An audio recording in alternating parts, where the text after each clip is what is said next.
Hey guys, Rocco here. Today we're going to be taking a look at the DJI Tello and seeing if it's worth it in 2019.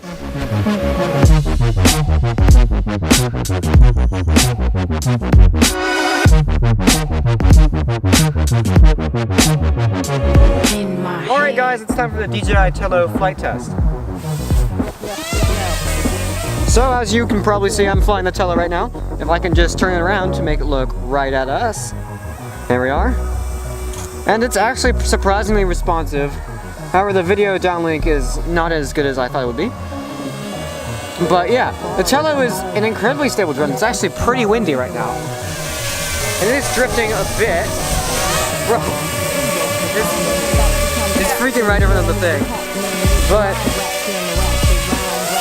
it's pretty windy. It also has kind of sensors on the bottom, so it's pretty speedy. Not too speedy, but for what it is, it's really good. You can probably go pretty far with this thing. However, let's not test it too much. It's also extremely quiet, so I can barely hear it. It's quieter than the Mavic 2. Wow, extremely quiet. Yeah, motors are weak, so now we're gonna do the handling. Just like any other DJI drone, you can flip to the side to turn it off. There was a glitch where this flight mode used to say fight mode, and it was pretty funny. Hello, hello little drone. Let's take it off and away.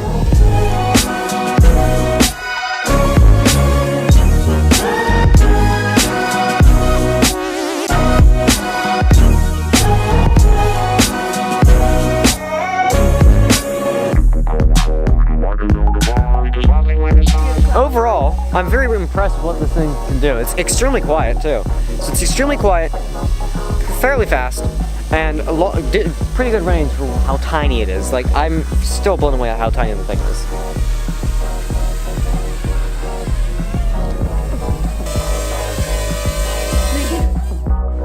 Oh, true, you can just we don't even have 50% battery on this thing. We're still good. It's the DJI Tello in the sports mode. It's called the fast mode. Basically same thing.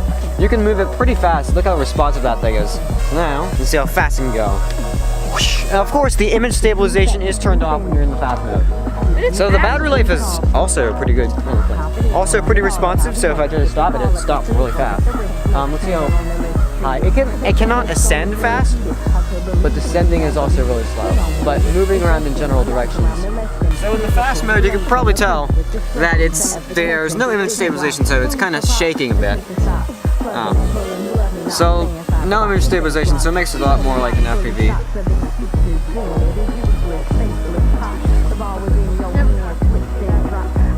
It looks like it can be used for racing. This is the best beginner drone I've ever flown, like, I have to say. You know what? Thank you. What did you just do? Did you just grab it? I hit my hand. The propeller. I can't feel my fingernail. It hurts. Do a flip. Do another flip. Whoa, Tristan! I knew I'd only get a few because I didn't do it earlier. And that is the flip function of the DJI Tello. Do a flip function here too. Oh god! Bro, what was that? You scared me. Right under it. Oh my god. Yo. Drone assassination. I'm coming for you. What is this? I don't know. Oh my god, y'all. The best flight ever. Oh, here, boy. We're doing. Hey, get over here. I want to talk to you. I know what I'm doing. I'm a You don't like the Tello? You don't want a better look? No, I love the Tello. It's the oh no, get to the way. So, the DJI Tello is an incredibly small drone and an incredibly powerful drone for that size. I was quite blown away with it in my first flight with the thing, and it also was way smaller than I expected it to be when I first saw it. So if you thought the Spark was small, the Tello is even smaller.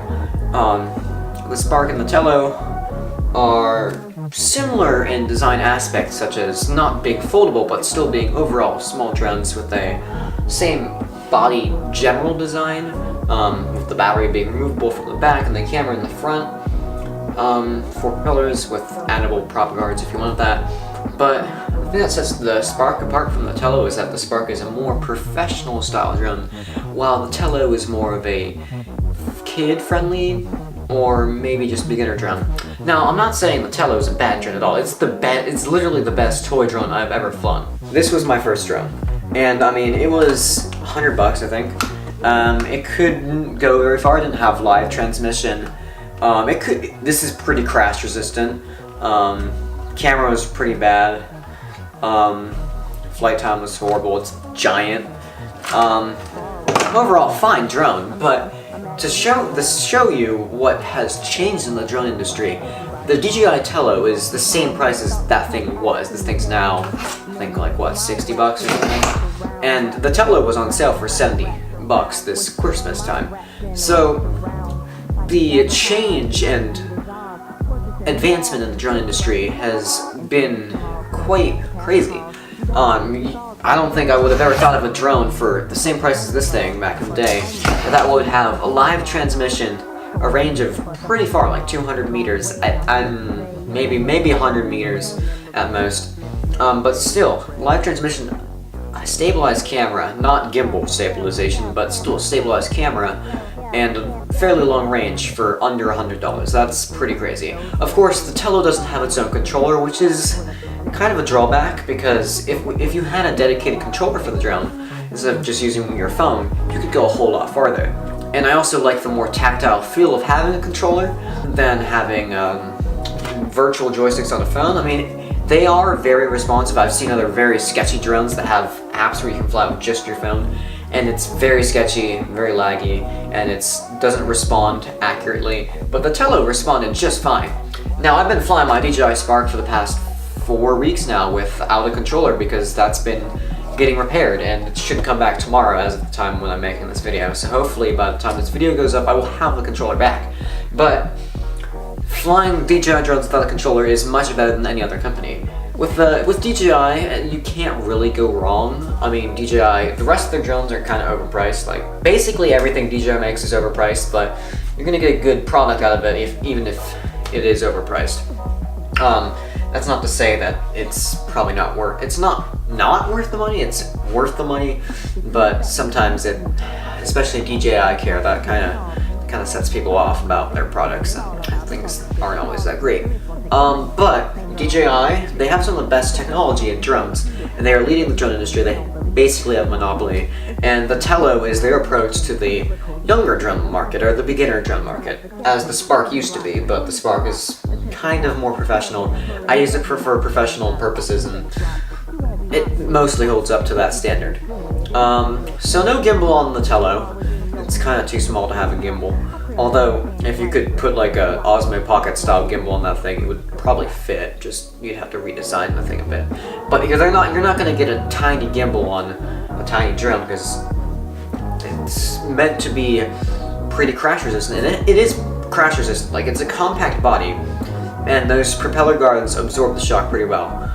It's also useful to have the propeller guards on, because you do not want to touch the propellers like I did, trying to grab it out of the air and twist it over.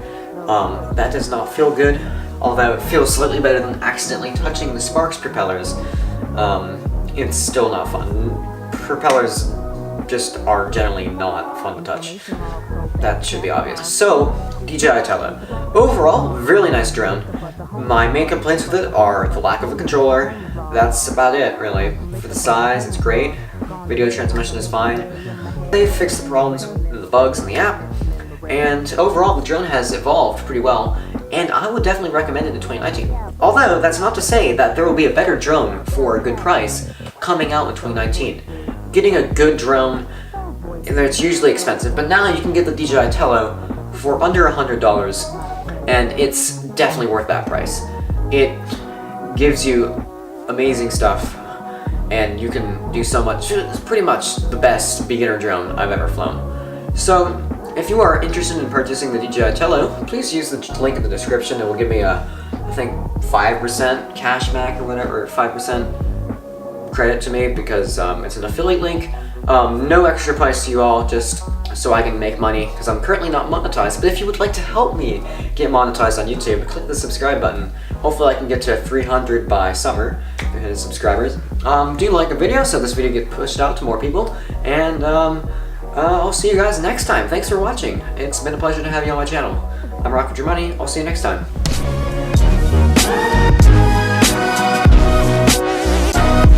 Those voices in my head.